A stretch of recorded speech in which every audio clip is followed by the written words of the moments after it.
Hey guys, we're the Jersey Comic Crew, and today we are talking about our reaction to episode 4 of the Falcon and the Winter Soldier. Come on inside. Hey guys, Rob and Chris here from the Jersey Comic Crew, and on today's video we are talking the Falcon and the Winter Soldier, episode 4, the whole world is watching. I wish the whole world was watching us. We'd have more of a budget. Yes. But this is your spoiler warning, guys. We're going to do our reaction to that crazy episode, and in that reaction we're going to talk about the big scenes that happen. First thing I wanted to talk about, I want to jump right into it. I want to just do right into it. John Walker is a flipping dingbat, and I hate that man. I hate him. What solidified my hate for him was, aside from the fact that he's in the show, was the fact when Sam was going in there, talking to Karli, one-on-one, making good progress, breaking down her barriers, and I'm like, oh, he's doing great. He knows how to deal with people with PTSD. He's deal with the soldiers. And then you see John Walker in the back, pacing back and forth like a mad little kid because he just wants to go in there and fight. And I'm like, oh, I hate you. You're terrible. By the way, Mr. Russell, fantastic acting. Yes. Great writing for this character. And yes. I'm sorry that he's getting a lot of hate, I know, on social media because he's playing a bad guy. But in our book here, you're doing a phenomenal job. It's so good. You made me love to hate you in every scene I see you in. And I'm really glad you brought that up, Rob, because I was going to bring that up after you let your attention for the character in a show, in a fictional show release. But yeah, Wyatt Russell's doing a badass job, considering he's making us hate the character, and that was his job, right? Is to hate him, and because he's not Steve. Yeah. All the BS outside is insane, and all the people who say stuff like that should be the ones getting that hate, not the ones dishing it out to a guy doing his job. I gotta say, after this episode, he is my favorite character in the show. He's also Kurt Russell's son, and you can't hate Kurt Russell. No, right? He's Ego the Living Planet's son. For me, he's my favorite in the show. It's him or Anthony Mackie, right? Acting performance is fantastic. The writing on the show is so good. We got to talk about, he got the super soldier serum, right? He picked it up. Zemo was smashing him with his little feet, little mad German man that he is. I think Zemo stole one. And that we just didn't see it. Sokovian. It's not the same thing. It's different. It's made up. We don't know what it is. It's made up, right? I think he stole one of the things anyway, Zemo. But, he stole it, got his power, went crazy. His homie died. He jumps out the building. And I was like, oh, what's going to happen?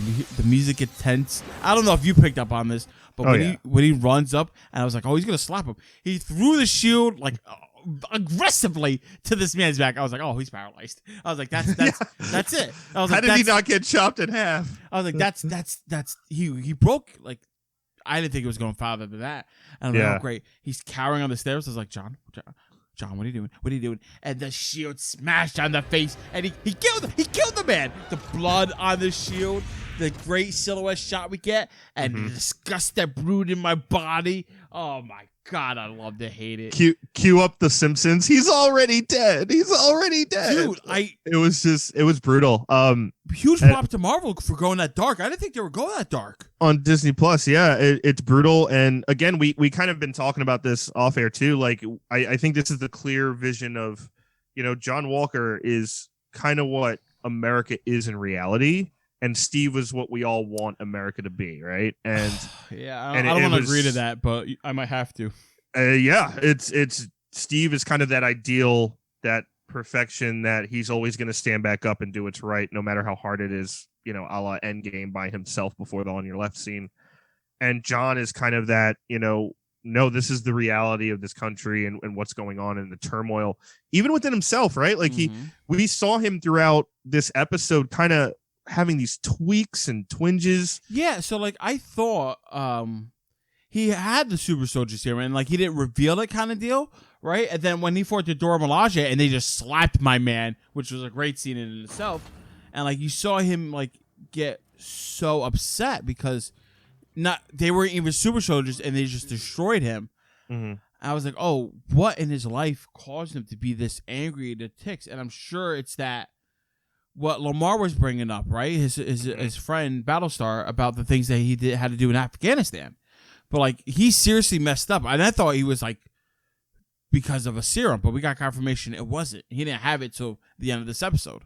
Yeah, and either I think he's already taken it personally, because there's that one shot where he begins to fight the Dora Milaje, or like, no, it was the Flag Smashers, and he throws his shield and it gets legit stuck in the wall, right? Yeah, like he took it after we saw it him. didn't ricochet like kind of how it has been. It legit was like, no, half of this thing is like, it's a part of the wall now, kind of like we saw Isaiah Bradley throw that thing into the wall, like that little iron case on the table. Oh, and when he kicked the guy right in front of Sam, and Sam's like, "What did you do?" Like Sam knows that he took it with that one kick. Exactly. So, and that was that conversation with Lamar too. So I think we're gonna get an interesting flip of fates. Mm-hmm.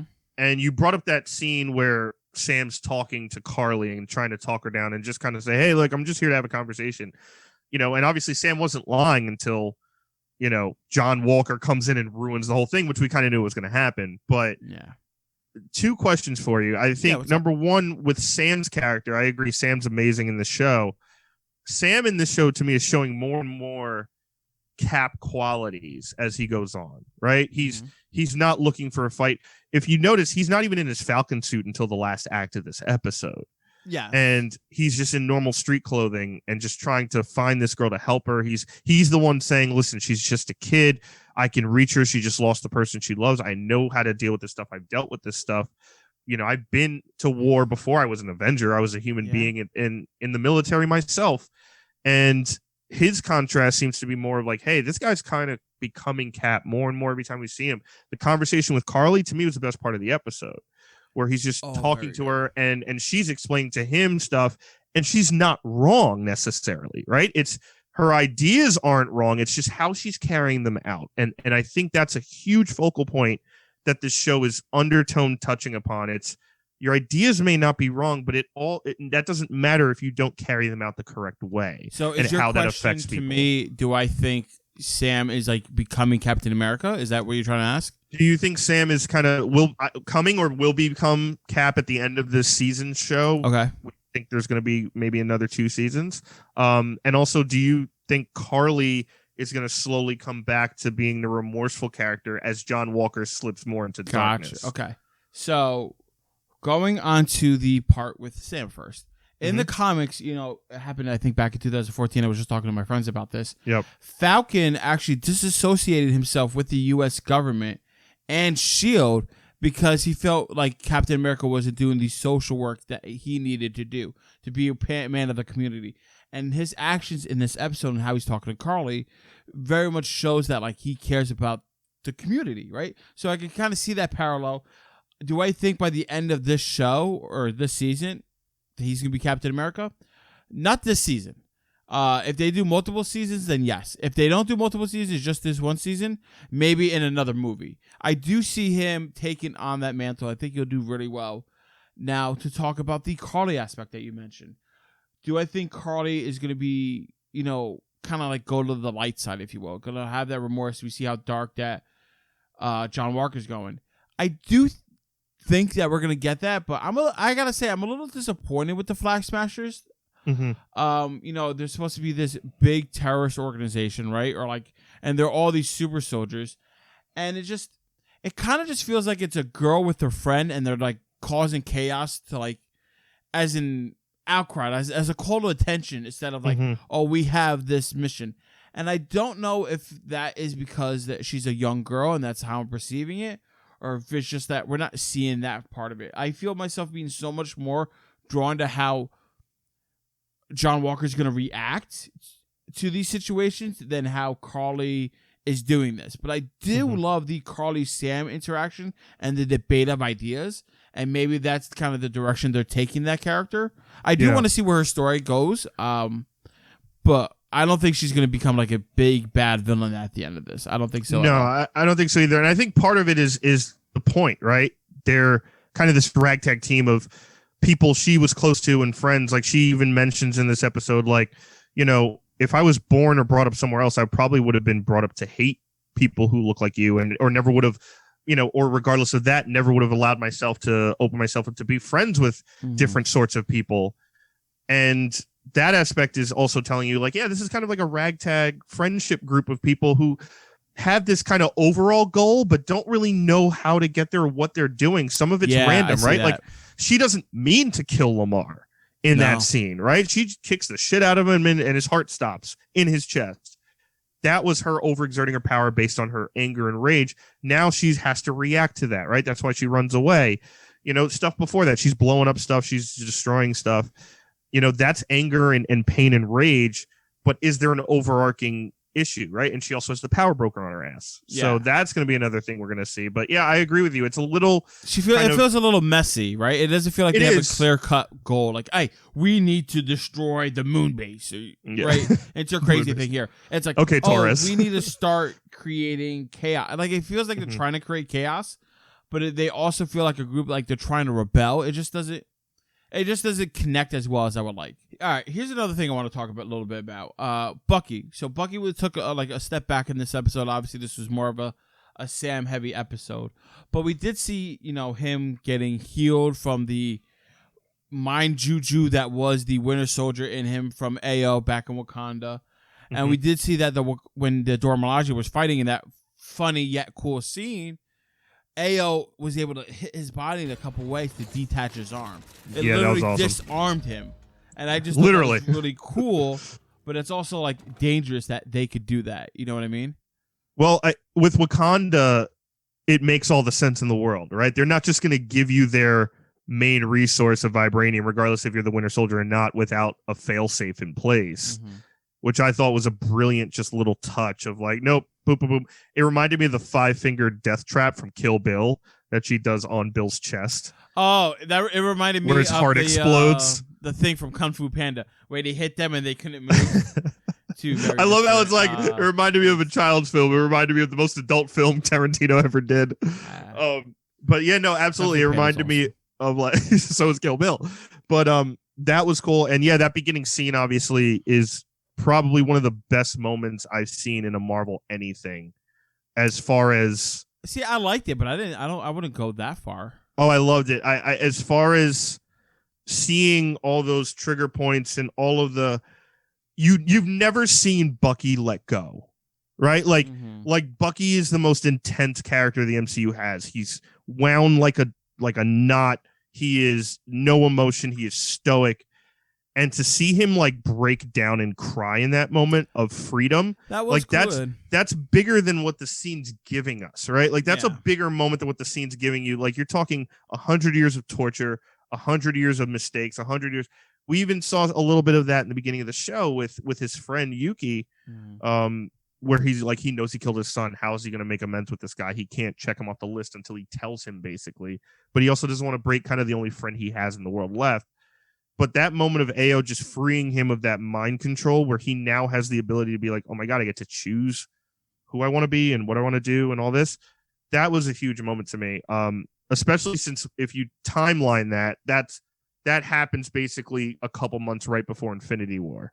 So he goes from... I forget all about that. Yeah, that's true. So he goes from that, it was like 6 years back. So that happens. And then a few months later, like he has a new arm and he's like, shooting Chitauri warlord aliens in the face with a machine gun. So that was, I thought that was a great moment.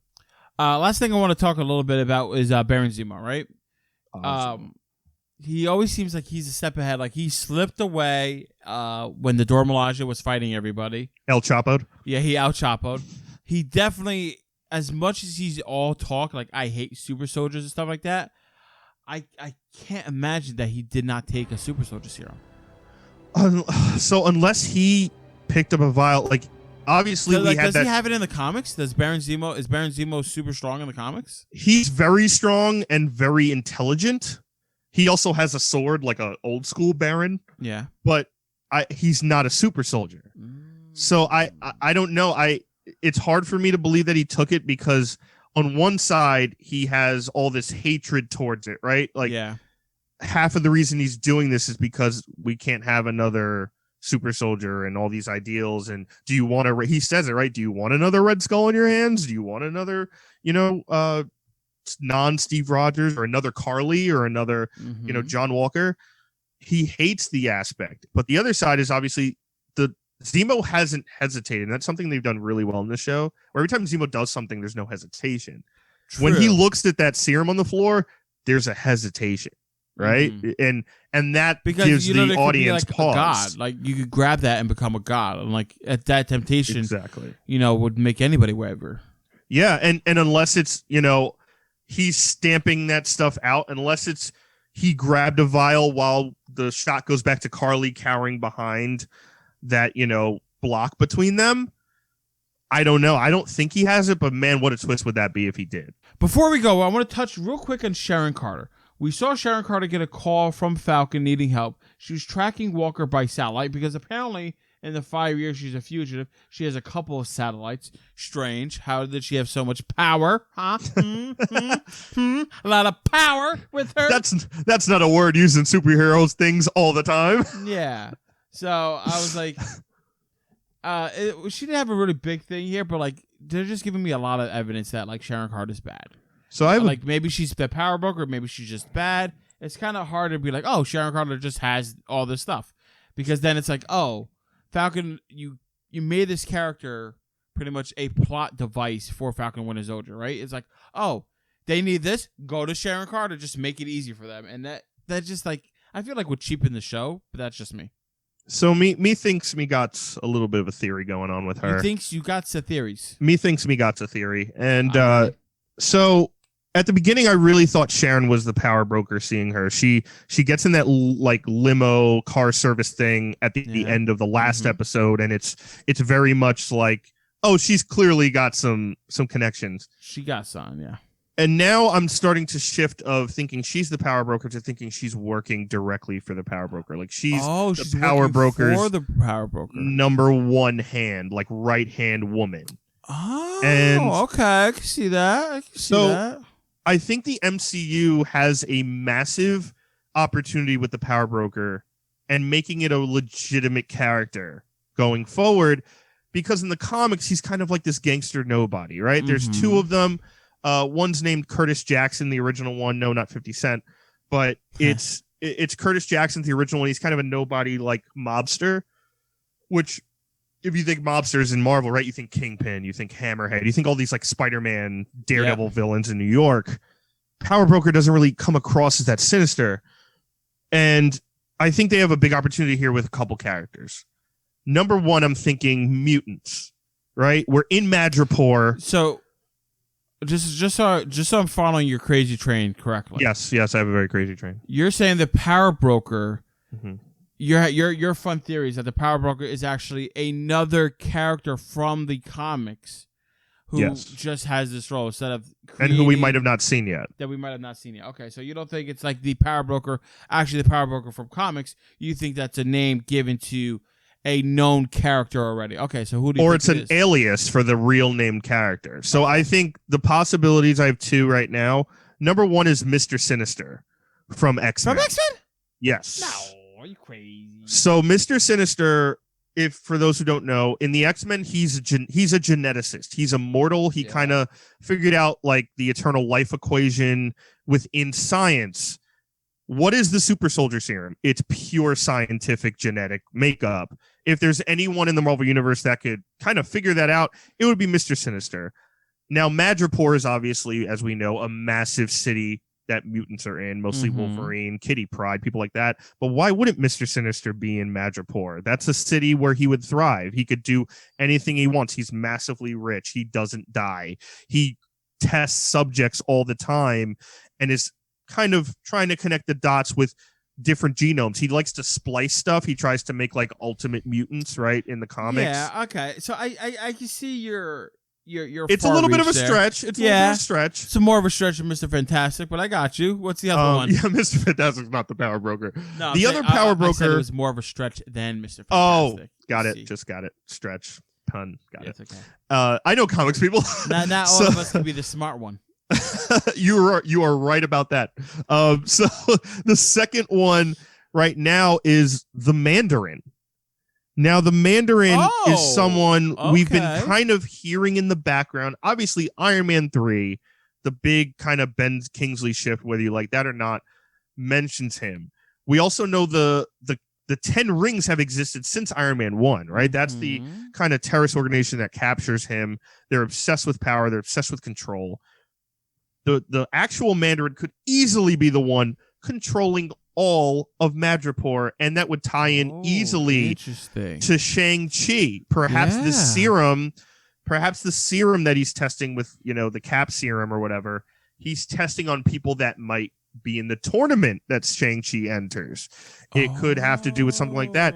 And we know the Mandarin is kind of already this kind of background international gangster who controls. Because we still haven't seen the real Mandarin. Haven't seen the real one, Iron but he Man could 3. be in control. And why wouldn't you want Sharon Carter, this exiled, angry U.S.